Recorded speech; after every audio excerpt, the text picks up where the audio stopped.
Көрермен, қайырлы кеш. Жаңа үштік қайтадан пайда болды. Ол Сержан, Ақерке және Али. Алимен таныстық кеше басталған еді, бірақ таныстыққа кедергі Сержан бар енді. Қызымыз болса бүгін Сержан ба әлде Али ме деген сұраққа жауап бере алмады. Таныстық Алимен жалғасса да Сержанмен ештеңе тоқтамады.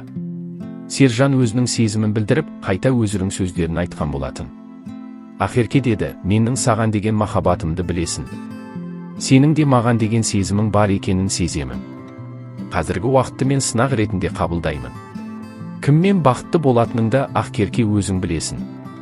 Саған деген көзге шоп салу болмады, әлі де оны дәлелдеймін болашақта, деді Сержан.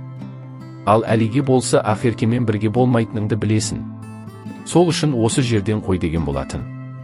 Ақеркенің анасынан батасын аламын әлі де. Ақерке екеуміз бірге боламыз деді. Алидің болса сөздері осылай болды. Сержанды әрине де білеміз, сөзге шебер екенін.